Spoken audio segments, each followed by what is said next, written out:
Then we want to present the data in some nice way, because just giving a bunch of numbers or letters is not very easy to read off.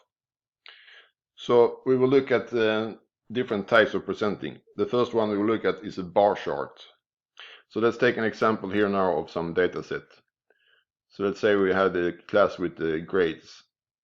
So let's say that are 3 with the grade A and 5 with grade B, and 1 with grade C. Let's say that this is the only grades they have. Okay, then we want to present this as a bar chart, the frequencies that is. So let's put on one axis here the grades. On the other axis we put frequencies. So we have the grades here A, B, and C. On this axis we have frequencies. Okay, then we want to present this as bars representing the height of the bars representing the frequencies. So we have here example of the frequency going up to 5. So we have 4. So the first frequency A, we had 3 of them. So we present that as a bar like this. And for B we had 5. So you see the height of the bar is 5 and this height is 3. And the last one should be height of 1. So this is an example of a bar chart. So we can read off the height of the bars give us the frequencies. So this is very visual. And then of course you can color the bars in different colors, but the more important thing is that the width of them should be the same. And also they should be separated, should not be in contact. So this is an example of a bar chart. Let us now look at something that's similar or way of presenting to a bar chart, and that is called a histogram.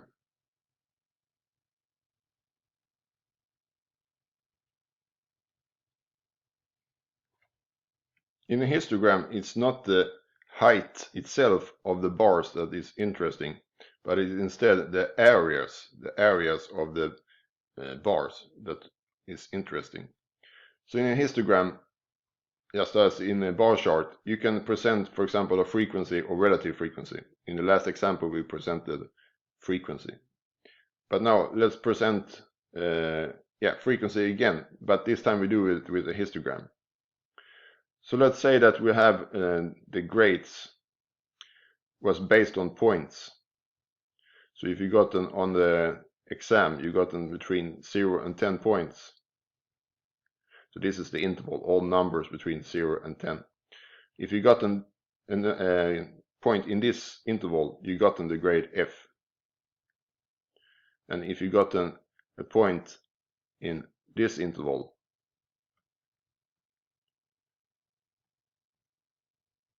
you got a C. And if you got a grade in the last interval,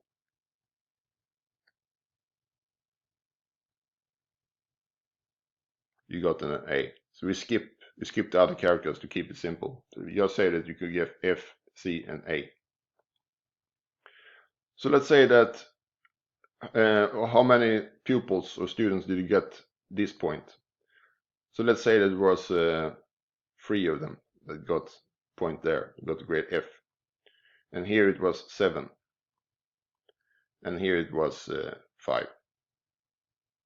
So now we want to present this as a histogram. That is, we want to present the frequencies. So these are the frequencies. So how can we do that? Yeah, we proceed in a similar way to a bar chart. So let's first draw our diagram. On this axis, in this case we want to present frequencies. We put frequencies, we do not put frequencies there, by the way, but we want to present frequencies. We could also present relative frequencies. that's an important point. We don't put frequencies here because it's not the height anymore that's equal to frequencies. We want it to be the area of the bar charts, the bars. On this axis we put the points, the score. And we see that we could get 10. And here we have 15 and 18. That was a max. So let's now present this as a histogram. To do that, we need to know the width of the bars and the height of the bars. So what should be the width of the bars here now? Yeah, the width of the bars should be the width of these intervals. This interval has a width of 10.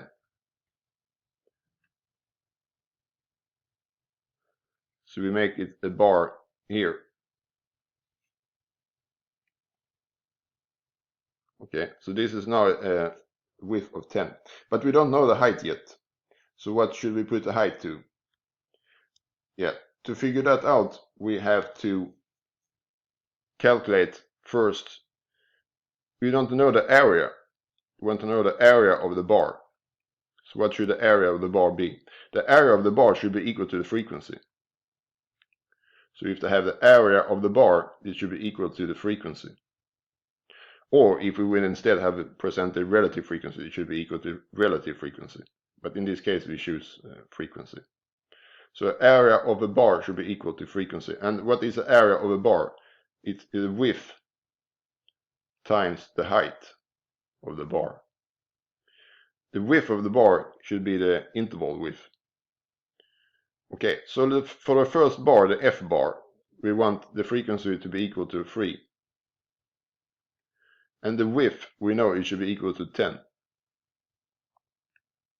Then we can figure out what the height must be. We get this small equation. So the height must be 3/10. Okay, so we have 3/10 here somewhere.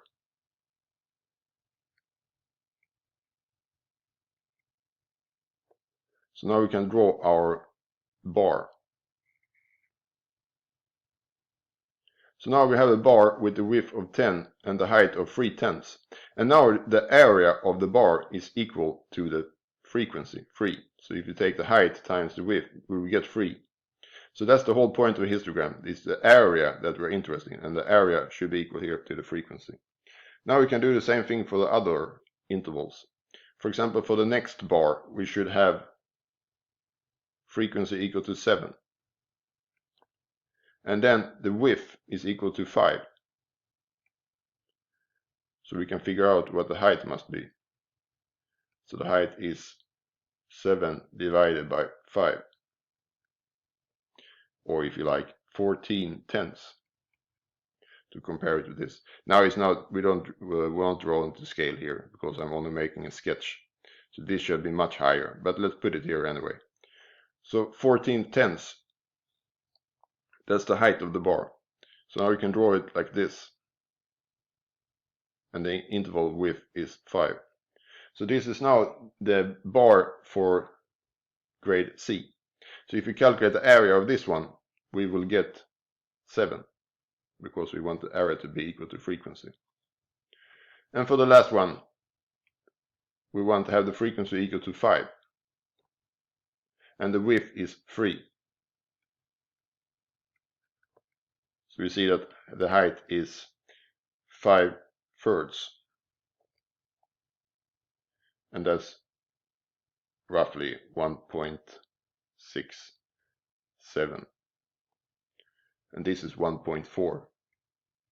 So even higher up here now. So if you put it here. So our final bar should be up here. So you see the width of the interval here and the height is 1.67, or 5/3 to be exact. So the area of this one now is equal to 5. So this here is now our histogram. We see the difference between a bar chart and a histogram is that, first of all the bars don't have the same widths necessarily in the histogram. And also they are in contact with each other. So often you choose a histogram when you have data here like continuous. And you can choose a bar chart when they're not continuous. If we wouldn't have these points, we will start with the frequencies and the grades. Then we, as in the last example, we could choose on a bar chart instead. But when we have this grouped data here in the intervals, it could often be good to use a histogram. So it's the width different and they are in contact with each other, the bars. And also, it's not the height anymore. On this axis, on the vertical axis, we don't have frequencies anymore. But the frequencies is the area of the bar. So on this axis, just some numbers. Some numbers when giving us the height. So when we multiply the height with the width, we get the frequencies. So that's a histogram. The third type of diagram, I don't know if I maybe say we will look at 3 diagrams. We will look at 4 different types of presenting data. But the third type of presenting is you take a pie chart.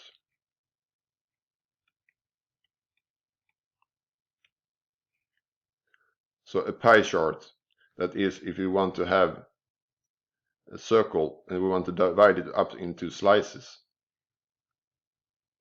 And each slice, the size of each slice should be proportional to the thing we want to represent. So for example, if we want to represent percent, relative frequencies. So for example, if 25% have gotten the grade A, then 25% of the circle should be 25% of this slide should be 25% of the whole thing. Okay, so let's take an example just to show how we can draw it. So let's say we want to represent relative frequencies. So let's say that we have 3 grades A, and let's say that is equal to 25%. And let's say that so 25% of the students got in the grade A. And let's say that 60% has gotten a grade B. And remainder, so 15% has gotten the grade C. Okay, so we want to present this as a pie chart. So now we want to know how big should these slices be. 25% of the whole pie should correspond to grade A.